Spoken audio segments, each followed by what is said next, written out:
And so when I had the wood, I could kind of reflect upon this, the construct being deconstructed by nature, so the construct of the island. And also the seawall curtain was just bringing a kind of a domestic feeling, because that curtain reminded me of it. So it's more about finding a medium that expressed what you They happened to be available resources, but they came during the time of the process of working on the work, and so they were appropriated into the work as a natural outcome of what was happening and just organically in my life. So I didn't go out and try and find seawall curtain. It was just there, attached to the wood, and then that made me reflect on a kind of a domesticity within this installation, which is about occupation. So there's a subtle overlay of man-made occupation of this island, and the structures and the built forms, which is evidenced by the decaying wood.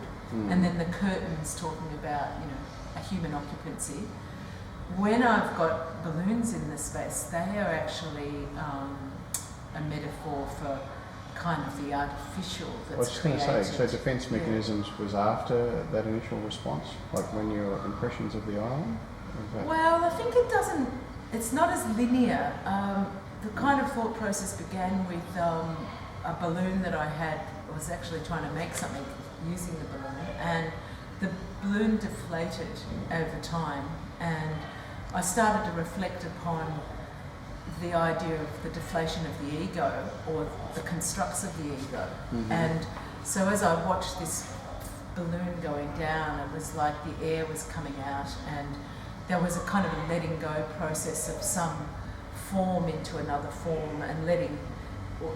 So did you see the island as like a personality with an ego? Was that sort of how that?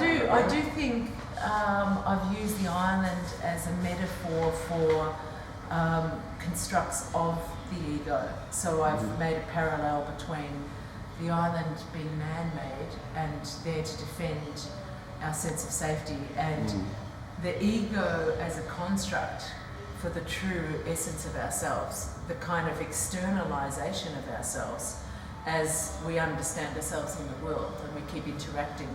And then a defense mechanism to protect the ego or the identity we tend to attach to ourselves as being a form of defense. So that then hence I've aligned that to psychological theories that I've recently studied about defense mechanisms. Yeah, I was just thinking with the costume and the choreography you had Jess do, that sort of came out of that, or that evolved from the space more? Or?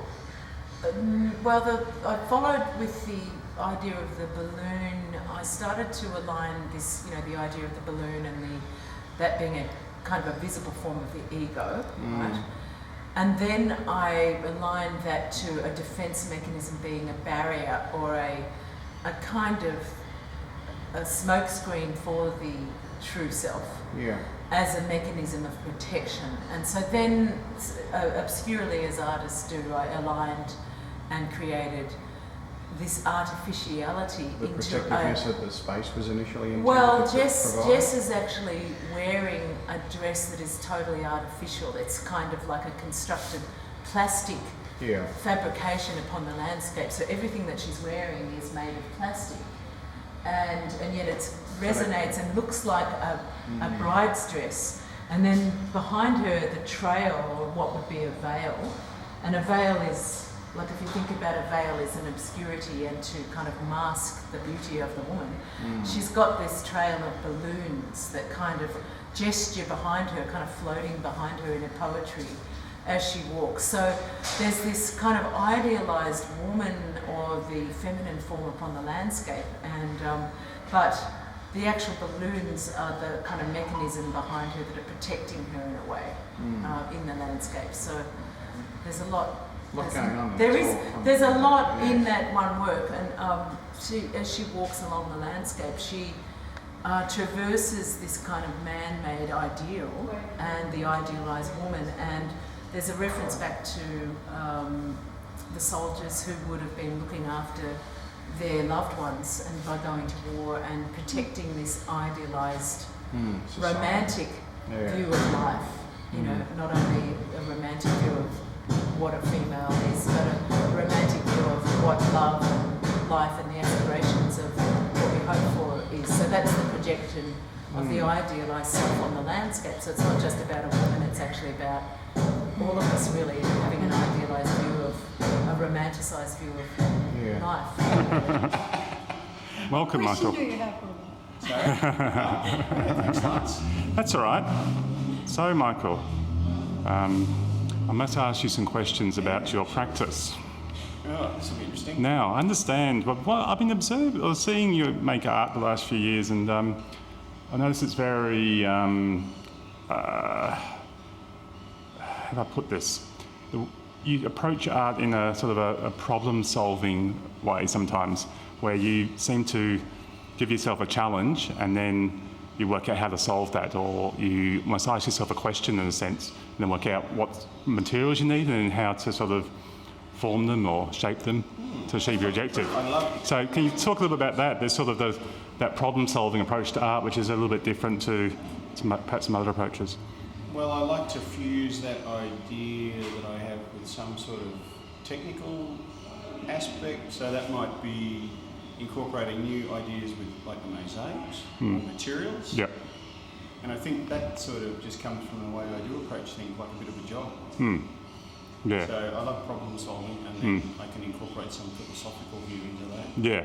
That's I think you said the word job. I think that comes through in that the way you speak to it. It's like it's a very diligent, sort of steady approach to actually getting something finished and completed, and on the way it comes out. And I think once I visualise what I want to do, then I deconstruct that process until I come to a beginning again, and then I start making it. So. Yep. Okay. So, tell me a little about your fascination with the water, with diving. Well, I love anything to do with the ocean. So, diving and that connectedness you have with nature. In the water is about as connected as you can get. For me. So I think exploring that with themes that run in the ocean is just perfect. And when you say connected, what are you connecting to, do you think? I think you're completely connected to nature and disconnected from what we consider, like our environment above the water. And it's mostly completely untainted, whereas, on land everything's manipulated and manufactured and controlled, and there's sounds and smells, but you get in the water and it could have been millions of years ago. Yeah, it's almost like another planet. It is. Perhaps. Completely, it's a different world to explore.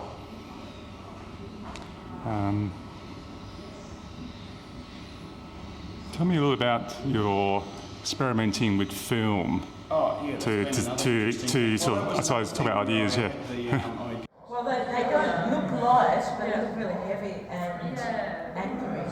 And then you've anchored the totem. And so again, I've got lots with sticks and balancing things. So again, I guess I'm starting to find that there are these set materials that no matter what project I do, it's always seems to be a stick or a feather and some balancing. And this really evolved around conversation and I guess research into the word occupation. And that thought of, people think of flags. And then when I thought of the island being connected to a war, and that seemed very masculine and very patriarchal. And anger is like, plant a flag, do that. I mean, this is my flagpole, which is not, there is no rectangular flag. But it also looks like it's got trophies or the appropriation of conquests, because it's like so it still speaks a story, is what.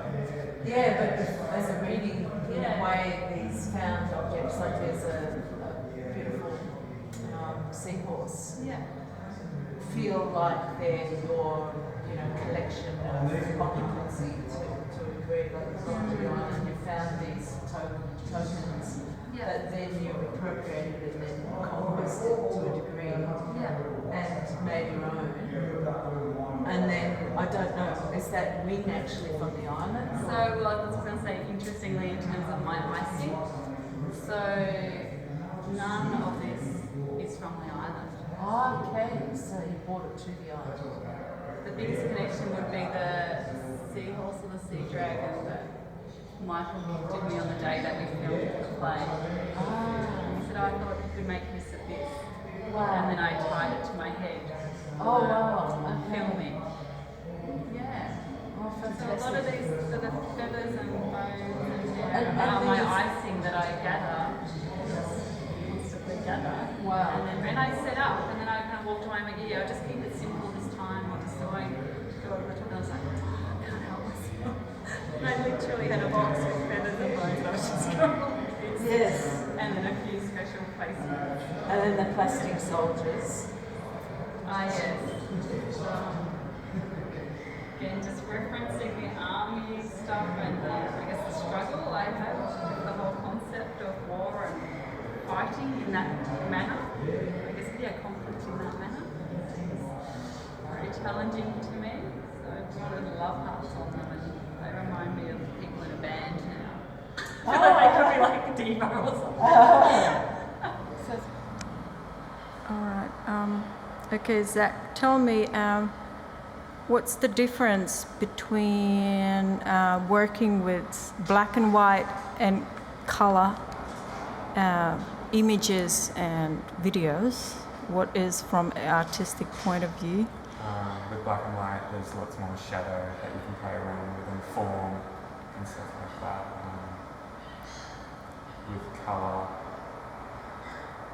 black and white looks more timely and looks more old-fashioned. So why did you use a lot of black white on South Channel 4? Is that like the site itself that sort of provoked that? There's lots of shadows Yeah. and lots of dark tunnels and Yeah. stuff like that, which I thought really fit the island and fit my view of it. But the film turned out to be colour. Yes. The costumes, a lot of them looked really good in colour. I thought black and white for video looks a bit too artistic for, for this video. Okay. And so you're thinking sort of using a bit more, because you've been using a lot of black and white photos. Yeah. I've been watching all those. So are you kind of exploring color photos now? Focusing on exploring colour a lot more. Yeah. than white. Because as you say, the black and white is more artistic, is it? Yeah. It is kind of more It's more. already made Yeah. different than the reality, isn't it? Is it easier or? I find it easier. Yeah. But Okay. I'm not sure if everyone does. It's fine. I don't know. I like the style and the shadows and shape and form Yeah. and lines and yeah. Okay. All right. Well, thanks for being part of this project. It's amazing. It's the action movie, it's just nothing else. And Jenny, how do you think your visit to the island influenced your process with this particular project? Well, I think it locked in my interest in history and being able to try and understand how people felt or how people feel at a certain time. So history is a big part of your work practice? It has been, yeah. I find it, the facts of the history interesting to sort of lead me on to So is that where the wallpapers and the embellishments and things came from? no, that was when we went out to the island and I saw those concrete walls and I just immediately thought wallpaper on those walls. You just had a vision of that type of... Yeah, it just seemed, just the bare, beautiful walls, just I thought they would look really good with the wallpaper. And then when I was reading about the background of the fort, and it said it was built for function So is that how you operate normally? You sort of think of these contrasts between what's visible and what's not visible? Yeah, do juxtaposition a lot. Yeah. Yeah, I try to put two really opposing things to try and get people to think about the art piece. Yeah. So I use when I was reading the literature about South Channel Fort, and they're saying it was built for function totally. There was no aesthetics, and that word aesthetics and function sort of jumped out So at that me. rubbed you a bit too. Yeah. You felt that needs to be explored. That's right. And when they said they were defending the gold, and that got me thinking about, well, the wealth of Melbourne really provided the aesthetics. The affluence at that time too. Yeah. And people's ability to have beautiful things and decorate their homes. And my family were part of that too, because my family, on my grandmother's side, her mum was a child in the gold rush, but they owned a bakery. The bakery. Yeah. Bakery Hill. So you felt that connection with that part of history? Yeah, I do. I find it really interesting to think how people lived and how people live now. And what's the same and what's different? Yeah, that's right. And with the augmented reality too, that was something new for you? You experimented with that? I learned of the possibility when I was at university. Yeah. And was given the app, or told what the app was. Yeah. So I had that head start. And I just thought that would be a really interesting way of to show that what was behind. Well, it's a huge contrast in like presenting something that's sort of like your stencils and then moving to an augmented reality. Using something completely technological. Yeah, well, I like to use technology if I'm able. I don't. Yeah, so you're exploring I know that. what can be done. I don't know how to do it necessarily. No, but that's all part of that process. So when I found out how to do it, I was pretty excited that I managed it. But no, it's brilliant. Yeah, so even though the app doesn't work in that corner, but that's just a technical issue. It does work for one of them. Does it? Yeah. So in reality, I could have done better with getting an iPad for the place. Yeah. So this is refining the process. Yeah, but I try You not enjoyed to, that. Yeah, I try not to put too much pressure on myself. When it comes to technology, you just got to go with the flow. You can drive around the bend, so that's great. So you've got to be a bit forgiving of yourself and celebrate the victories. That's beautiful. And the time lapse too, the ephemeral feeling with that. That's sort of in your work, or is that something new as well? I'm really with the water interested evaporating. Oh yes, yeah. I do like that idea, and of course, I didn't want to damage the island at all. Mm-hmm. So I thought, well, how can you do an artwork on the island without leaving having some impact? Yeah. And I thought, well, that's what when I thought of the wallpaper. Well, how can I do the wallpaper without damaging the island? And that's what I came up with. So. Oh, that's a brilliant idea. Yeah. And it was magical to watch. Yeah. And it does. It's the decay of time too, isn't it? Like there's very few wallpapers left from the 1870s because they deteriorate. They're all gone. And redecorate and. Well, you've recreated that and it's gone even faster. Yeah, that's right. Yeah. So there you go. All right, I think that's probably pretty good. But wait, okay, what's the title of your work? The title of the work is Welcome to the Occupation. Okay, thank you, Lars. 2019. Very good, thanks. Yeah. Okay. We went there. Yeah, we did. Oh, sorry. I'll stand over here. We make art. Yeah. Just the sea. Just the seas. The birds. Okay, what's... Okay, Lance. Very interesting in your photography. And you're documenting through camera experiences in Ireland. I noticed many in black and white. I wonder why. I kind of like the way it looks. I think that's why it's black and white. I like the tones. I think it shows something which we can't see in colour. Something more defined. And how long have you been taking photos? On time. Yes. Are we boy? Yeah. Yes. And I noticed that you've got is that a film camera? No, it's a digital camera with the tricky facade of a film camera. Yes. So that I can, pretend I'm taking film. It's a romantic notion. It's a good camera. Whatever the looks, it also actually works. It's very functional. It takes some pretty good shots. So I was happy on the aesthetic and I suppose the practical level as well. And it's light. So. It's light and it's small, you see. This is actually a zoom lens, but it means I can easily just pick my bag and So really good photos. my old camera just probably that size, yeah. That's big bulky. Yes. I like That's beautiful. seagulls.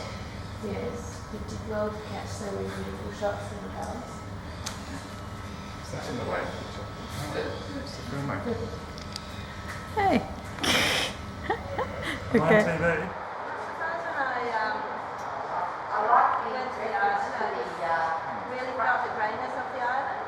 The greyness. Yeah. Yep. And so what I really meant by that was its history. Like its history was quite grey. It was before nature, everything was cement.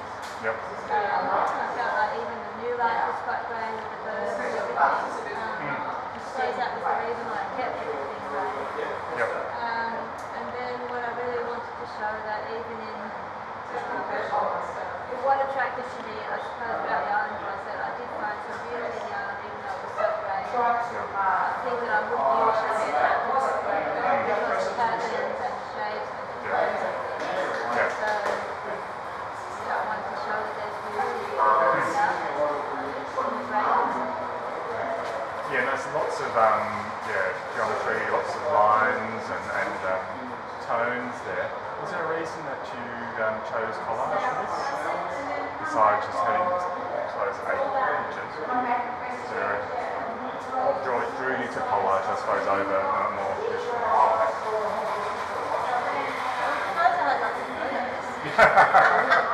Yeah, and the fact that you can cut them up is very good. And you Yeah. can mix and match them around and Yeah. make something different. Yeah. That's what was attractive. And I felt I had heaps of photos, so why not use them? Originally I thought I would put colour over the top, but when I went for the second time to the island, I realised no, it's not a colourful place. It does need to be this black and white. And the lines of even how I cut them out, there was nothing to the structure on the island. Yes, and there's a difference even though they are seemingly random, there is a difference progression from this photo and this one here. There's quite a different arrangement of photos in each of the collages. You've even noticed that. Well, that's what's interesting, isn't it? Because often we do this sort of thing, but that's right. it's unconscious, isn't it? Yeah. But there's some that are really bold, like these. Yeah. Really strong, and then there's some that aren't as strong. So all the definitive lines in the top one that are removed is just down to tone at the bottom, really, which is very interesting, I think. Yeah. And I noticed amongst all the geometry and lines and greyness, there's signs of life, particularly the birds, but also there's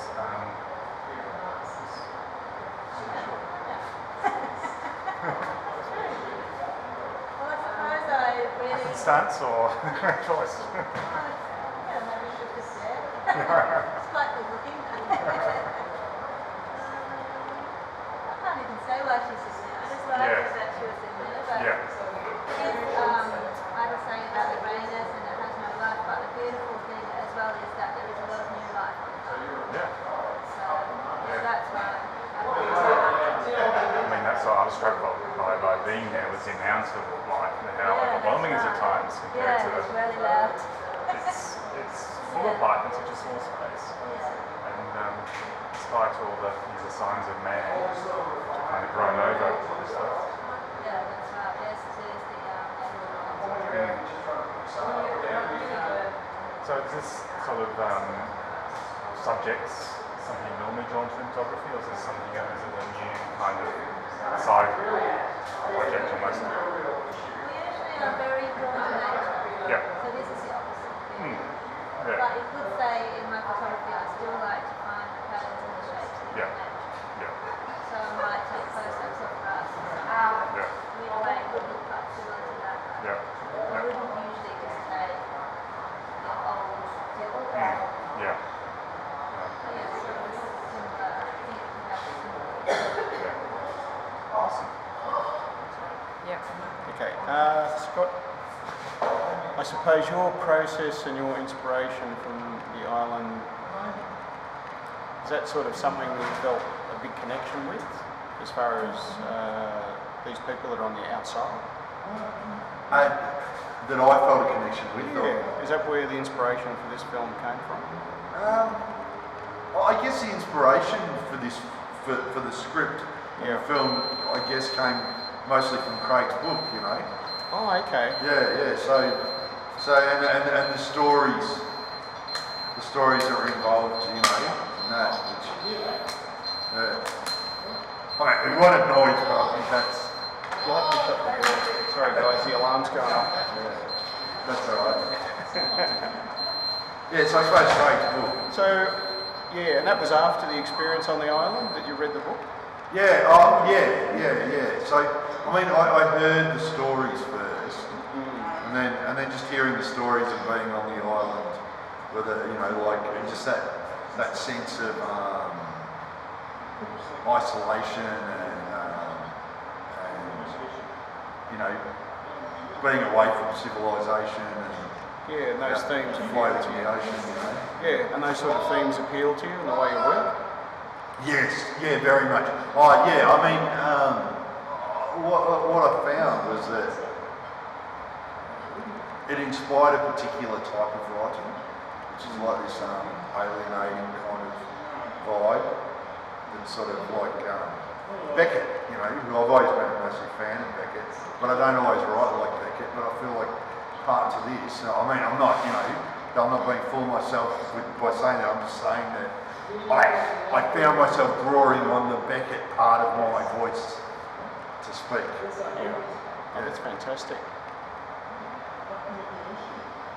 So do you think you'll continue on with this theme, or is it just a one-off process at this stage, do you think?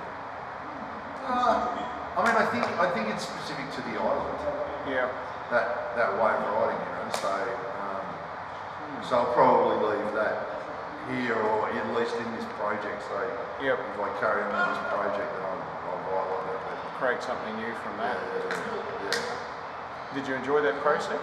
Yeah, it was brilliant. Yeah. What did you? Yeah, I love going out on the island and all that stuff. Yeah, no, you said there was some big experiences on the boat and swimming. Yeah, that was fun. Yeah. Connection between the island in terms of that and the prisoner is this exclusion from patriarchal society.